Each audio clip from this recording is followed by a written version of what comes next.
The world first met her not on a massive stage, but in a small video clip that began circulating on social media, a humble Filipino woman with a voice so pure it could silence a storm.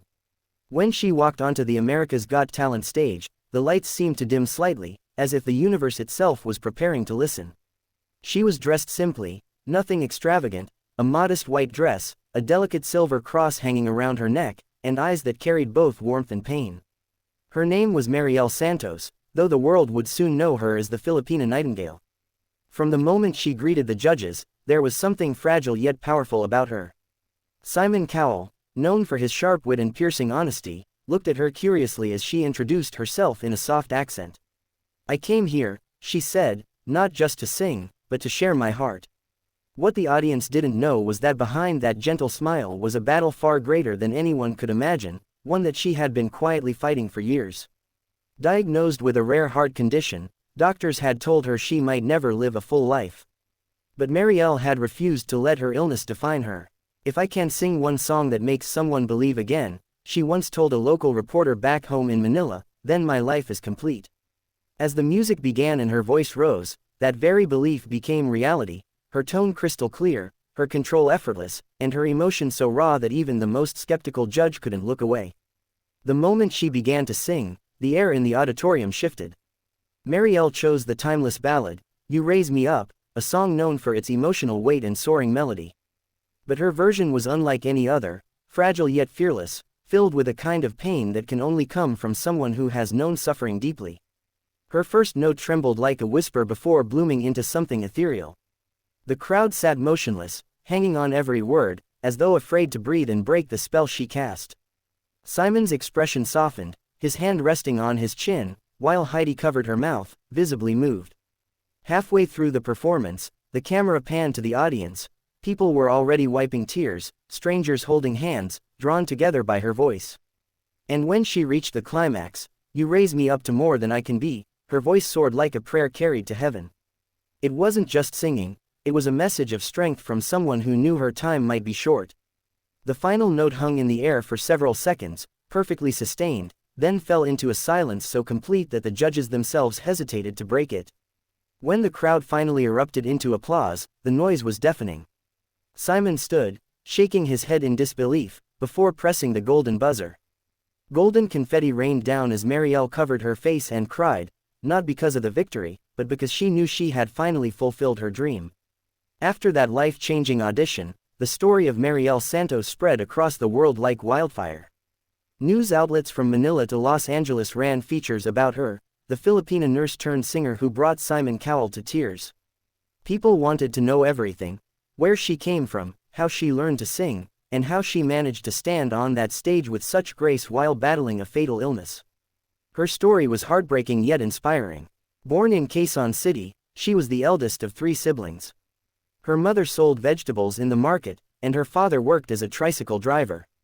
Mariel grew up singing in church choirs, her voice often echoing through small chapels filled with flickering candles. She dreamed of becoming a professional singer, but life's hardships pushed her toward nursing so she could support her family. Even then, she never let go of her passion. She would sing for her patients during long night shifts, using her voice to comfort those in pain. Her coworkers called her the angel of the ward. When her illness worsened, forcing her to leave her job, she decided it was time to take one last leap, to audition for America's Got Talent. She saved money for a one-way ticket, unsure if she'd ever return. "I'm not afraid to die," she said in an interview. "I'm afraid of leaving without sharing my gift." That courage, quiet but unbreakable, was what made her performance unforgettable. Within days, Mariel's audition became one of the most watched videos in AGT history. Millions around the world shared it with captions like, "This is what real talent looks like," and "Heaven must have sent her." Celebrities and musicians posted about her on social media, calling her the voice of pure soul. In the Philippines, entire neighborhoods gathered around televisions to watch her golden moment again and again, cheering and crying as if she were their own sister. Hashtags like #Filipina Nightingale and #Golden Buzzer Angel trended worldwide. But while her fame grew, Mariel herself remained humble. In interviews, she always redirected praise toward God, her family, and her country. "It's not me," she would say. "It's the voice He gave me." She received invitations to perform internationally and was even approached by music producers who wanted to record her album. Yet, between every performance, she quietly went to the hospital for treatment, never revealing the full extent of her condition. What the audience saw was a radiant young woman whose laughter could light up a room. They never saw the nights when she struggled to breathe or when she cried in silence. But that was Marielle's way, to turn pain into music, and music into hope. As the AGT live shows approached, Marielle's health began to decline rapidly. Doctors warned her that the stress of performing could worsen her condition, but she insisted on continuing. "This stage is my miracle," she told them. When she stepped onto the live stage for the last time, there was a quiet strength in her eyes. The audience, already aware of her story, cheered louder than ever. She performed a hauntingly beautiful rendition of "Angel" by Sarah McLachlan. Her voice trembled in the beginning, but as she sang, it grew steadier, filled with love, gratitude, and peace. By the time she finished, even Simon's voice cracked as he told her, "You are not just a singer, you are a reminder of what it means to be alive." That performance would be her last. A few weeks later, before the finale aired, Marielle passed away peacefully in her sleep. Her family shared a short message online: "Our Marielle has gone home to sing with the angels." The world mourned deeply, fans held candlelight vigils in Manila, and AGT aired a special tribute highlighting her journey. Simon himself sent a message to her family, saying, "She changed us all. Her voice will never be forgotten." Even in death, Marielle's voice continued to touch lives. Her AGT audition remained one of the most replayed performances on YouTube, surpassing hundreds of millions of views. Schools, choirs, and churches began performing her songs in tribute concerts, calling her a symbol of courage and faith. The Philippine government posthumously honored her for bringing pride to the nation through music and resilience.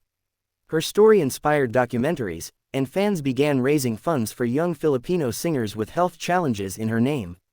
But beyond all the recognition and fame, Marielle's greatest legacy was emotional, the way she reminded people to live fully, to love deeply, and to chase their dreams regardless of time.